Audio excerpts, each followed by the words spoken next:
দৈনিক প্রথম আলোর প্রধান শিরোনাম, ইসরায়েলের বেপরোয়া হামলা, সংঘাত নতুন মোড় নিতে পারে। এটি সিরিয়ায় বাশার আল আসাদের পতনের পরবর্তী পরিস্থিতি নিয়ে প্রথম আলোর প্রতিবেদন। এই প্রতিবেদনে বলা হচ্ছে ৪৮ ঘণ্টায় সিরিয়ার যুদ্ধজাহাজ, বিমান ঘাঁটি, অস্ত্রাগার সহ গুরুত্বপূর্ণ স্থাপনায় ইসরায়েলের হামলা হয়েছে। এটি বিমান হামলা এবং দক্ষিণাঞ্চলে ইসরায়েল আরও ভূখণ্ড দখল করেছে।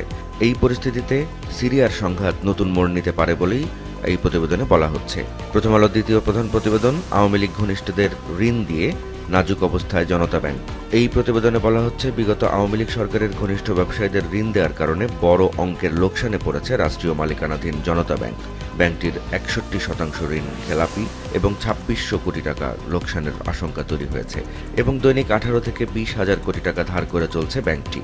প্রথম আলোর প্রথম পাতার শেষ দিককার একটি খবর, সার্বভৌমত্বের প্রশ্নে জনগণ আপোষহীন, এই শিরোনামে। এটি গতকাল বিএনপির ৩ সংগঠনের লং মার্চ ছিল, সেটি নিয়ে প্রতিবেদন। এই প্রতিবেদনে বলা হচ্ছে, ভারতের আগরতলা অভিমুখে লং মার্চ করে যুবদল, স্বেচ্ছাসেবক দল এবং ছাত্রদল এবং আখাউড়া স্থলবন্দর মাঠে যে সমাবেশ করা হয়েছে, সেই সমাবেশে বিএনপি নেতারা দেশের বিরুদ্ধে যে কোনো ষড়যন্ত্র মানুষকে ঐক্যবদ্ধ হয়ে মোকাবেলা করার আহ্বান জানিয়েছেন। প্রথম আলোর শেষ পাতার একটি প্রতিবেদন, বার্ষিক ৯% মজুরি বৃদ্ধির সিদ্ধান্তে শ্রম অসন্তোষ। এই খবরে বলা হচ্ছে, ২৫-৩০টি কারখানার শ্রমিকেরা ১৫-২০% বার্ষিক মজুরি বৃদ্ধি, নিম্নতম মজুরি ২৫,০০০ টাকা নির্ধারণ সহ কয়েকটি দাবিতে আশুলিয়া এলাকায় কর্মবিরতি পালন করেন। দৈনিক সমকালের প্রধান শিরোনাম, লং মার্চে ভারতীয় আগ্রাসন প্রতিহত করার ঘোষণা। এটি গতকাল যুবদল, স্বেচ্ছাসেবক দল এবং ছাত্র দলের যে কর্মসূচি ছিল, লং মার্চ কর্মসূচি, সেখানে এই ঘোষণা এসেছে, এমনটি বলছে সমকাল। সমকালের অন্য আরেকটি শিরোনাম, ইন্ধন দেখছে আইন শৃঙ্খলা বাহিনী ও মালিকপক্ষ। এটি আশুলিয়ায় গতকাল ২৫টি কারখানা বন্ধ এবং শ্রমিক বিক্ষোভের ঘটনা নিয়ে প্রতিবেদন। এই খবরে বলা হচ্ছে, আবারও শ্রমিক বিক্ষোভে অশান্ত আশুলিয়া শিল্প এলাকা এবং সরকার ঘোষিত বার্ষিক ৯% ইনক্রিমেন্ট প্রত্যাহার সহ নতুন আরও কিছু দাবি দেওয়া নিয়ে শ্রমিকরা এবার রাস্তায় নেমেছে। সমকালের প্রথম পাতার একটি বিশেষ প্রতিবেদন, যার শিরোনাম, সাম্প্রদায়িক যোগসূত্র মেলেনি, ৯টি মৃত্যুর ৮টিতে। এই খবরে বলা হচ্ছে, হিন্দু, বৌদ্ধ, খ্রিস্টান ঐক্য পরিষদের পরিসংখ্যানে ৪ থেকে ২০ আগস্ট পর্যন্ত সংখ্যালঘু নিপীড়নের ঘটনা ঘটেছে ২০১০টি এবং হত্যাকাণ্ড ঘটনা ঘটেছে ৯টি। এবং সমকাল এই হত্যাকাণ্ডের ঘটনাগুলো খতিয়ে দেখেছে এবং এই প্রতিবেদনে বলা হচ্ছে, ৮টি হত্যার ঘটনায় সাম্প্রদায়িক সংশ্লিষ্টতা খুঁজে পাওয়া যায়নি। দৈনিক কালের কণ্ঠ তাদের প্রধান প্রতিবেদন করেছে, ভূমি সেবা পেতে কোটি মানুষের ভোগান্তি। এই খবরে বলা হচ্ছে, সফটওয়্যার জটিলতার কারণে মহানগর, নগরসহ পুরো দেশের ভূমি ব্যবস্থাপনায় দেখা দিয়েছে একটা অচল অবস্থা এবং এই অচল অবস্থায় দেখা যাচ্ছে যে ভূমির নামজারি, পর্চা করা, খাজনার রসিদ ইত্যাদি করা যাচ্ছে না এবং এ কারণে মালিকেরা বিপদে পড়েছেন। এবং এই খবরে বলা হচ্ছে, আগে ভূমিকর, খাজনা, খতিয়ান এবং অন্যান্য ভূমি সেবার জন্য ৫ ধরনের সফটওয়্যার ব্যবহার করা হতো। এখন একটি সফটওয়্যারের মাধ্যমে এই ভূমি সংক্রান্ত সেবা দেওয়া হবে এবং ভূমি উপদেষ্টা বলছেন যে এই ৫টি সফটওয়্যার একত্রিত করার কারণে সার্ভারের জটিলতা দেখা দিয়েছে এবং সে কারণেই পরিস্থিতি জটিল হয়ে গিয়েছিল, তবে পরিস্থিতি আগামীতে ধীরে ধীরে স্বাভাবিক হয়ে আসবে, এমনটি জানিয়েছেন তিনি। কালের কণ্ঠের অন্য আরেকটি শিরোনাম, নির্বাচনের জোর প্রস্তুতি বিএনপির। এই খবরে বলা হচ্ছে, আগামী জাতীয় সংসদ নির্বাচন কবে অনুষ্ঠিত হবে তা নিয়ে অনিশ্চয়তা না কাটলেও প্রস্তুতি নিতে শুরু করেছে বিএনপি। নির্বাচন সংক্রান্ত আরেকটি খবর কালের কণ্ঠের, যার শিরোনাম, ৩০০ আসনেই প্রার্থী চূড়ান্ত জামায়াতের। গতকাল আগরতলা অভিমুখে বিএনপির ৩ সংগঠনের লং মার্চ ছিল। এই সংক্রান্ত প্রতিবেদন কালের কণ্ঠ ছাপিয়েছে এই একই শিরোনামে, আগরতলা অভিমুখে বিএনপির ৩ সংগঠনের লং মার্চ। কালের কণ্ঠের প্রথম পাতার শেষ দিককার একটি খবর, দাম বাড়লেও বোতলজাত সয়াবিন নেই বাজারে। এবং অন্য আরেকটি খবরের শিরোনাম, ফ্যাসিবাদী কায়দায় ঋণ সমন্বয়ের নির্দেশ। এটি চিনি ও খাদ্যশিল্প কর্পোরেশন সংক্রান্ত একটি প্রতিবেদন। এই খবরে বলা হচ্ছে, টাকা আদায় না করেই চিনি ও খাদ্যশিল্প কর্পোরেশনের ঋণ সমন্বয়ে বাংলাদেশ ব্যাংককে নির্দেশক্রমে অনুরোধ করেছে শিল্প মন্ত্রণালয়। দৈনিক আজকের পত্রিকার প্রধান শিরোনাম, ৬৩ লাখ বেকারের ৮৭% শিক্ষিত। এটি শ্রমশক্তি জরিপ ২০২৩-এর বরাত দিয়ে আজকের পত্রিকা এই খবরটি দিয়েছে। এই খবরে বলা হচ্ছে, দেশে বেকারের সংখ্যা ৬২,৫৭,০০০-এর মতো এবং এদের মধ্যে শিক্ষিত বেকারের সংখ্যা ৫৪,১৭,০০০-এর বেশি।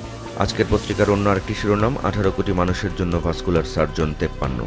এবং এই খবরে বলা হচ্ছে, রক্তনালীর চিকিৎসা সংক্রান্ত যে ভাস্কুলার সার্জনরা রয়েছেন তাদের ৫১ জনই থাকেন ঢাকা ও সাভারে।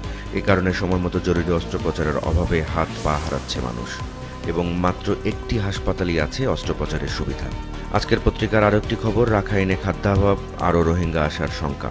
এই খবরে বলা হচ্ছে, মিয়ানমারের সঙ্গে বাংলাদেশের সীমান্তে এলাকার নিয়ন্ত্রণ নিয়েছে দেশটির রাখাইন প্রদেশের সশস্ত্র বিদ্রোহী গোষ্ঠী আরাকান আর্মি এবং রাখাইনে অবস্থানরত রোহিঙ্গারা চাপের মুখে জান্তা সরকারের সেনাদের পক্ষ নেওয়ার কারণে এখন আরাকান আর্মির বিরাগভাজন হয়ে গিয়েছে এবং তারা নিরাপত্তাহীনতায় ভুগছে এবং সেখানে খাদ্যাভাবও রয়েছে। এমন পরিস্থিতিতে আরও রোহিঙ্গা বাংলাদেশে ঢুকে পড়ার শঙ্কা তৈরি হয়েছে। দৈনিক যুগান্তরের প্রধান শিরোনাম, ঢাকা আখাউড়া লং মার্চে নেতাকর্মীর ঢল, দেশের বিরুদ্ধে ষড়যন্ত্র রুখে দেওয়ার প্রত্যয়।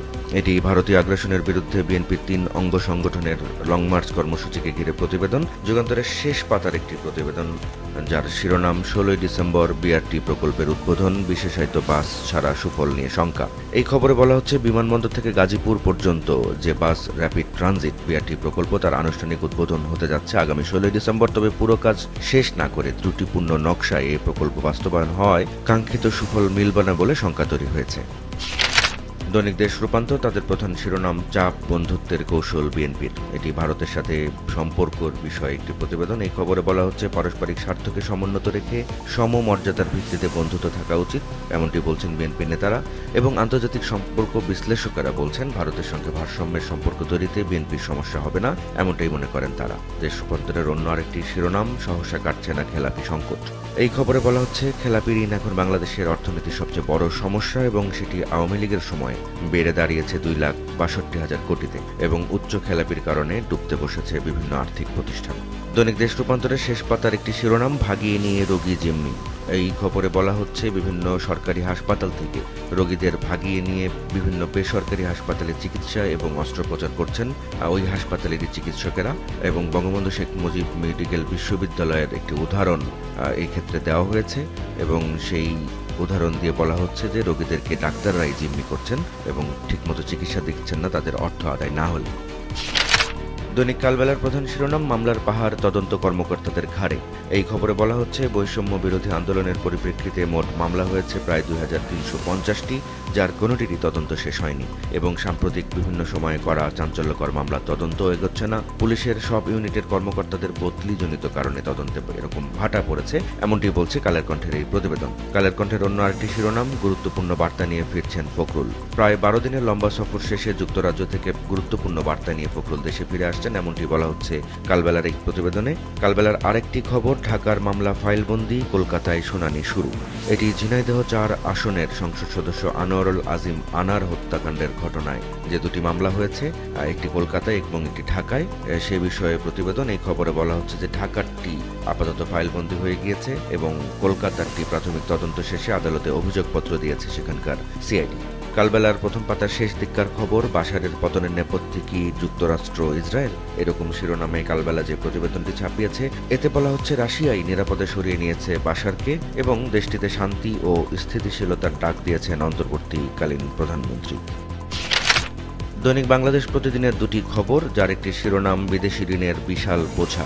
এই খবরে বলা হচ্ছে 14 বছরে বিদেশি ঋণ বেড়েছে 282% এবং 2021 সালেই বেড়েছে $18 বিলিয়ন এবং একই সাথে কমেছে নতুন ঋণের প্রতিশ্রুতিও।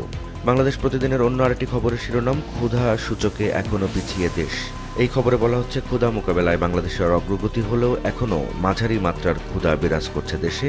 বৈশ্বিক ক্ষুধা সূচক 2024 অনুযায়ী বাংলাদেশের জনসংখ্যার 11.9% অপুষ্টির শিকার।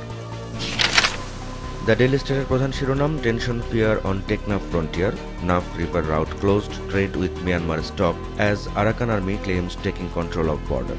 এটি মিয়ানমারের বাংলাদেশ সীমান্ত ঘেঁষা যে অঞ্চলগুলো সেটি আরাকান আর্মি দখল করে নিয়েছে এবং সে কারণে মিয়ানমারের সাথে বাণিজ্য বন্ধ হয়ে রয়েছে এবং একই সাথে বাংলাদেশের কর্তৃপক্ষ নাফ নদী এলাকা দিয়ে নৌ চলাচল বন্ধের যে ঘোষণা দিয়েছে সে সংক্রান্ত প্রতিবেদন। ডেইলি স্টারের আরেকটি শিরোনাম, Israeli strikes in Syria illegal, UN experts. এই খবরে বলা হচ্ছে 350টিরও বেশি স্থাপনায় ইসরায়েল আঘাত করেছে সিরিয়ায় এবং সেটিকে জাতিসংঘের বিশেষজ্ঞরা বলছেন যে অবৈধ কাজ করেছে ইসরায়েল, এমনটি বলা হচ্ছে এই প্রতিবেদনে।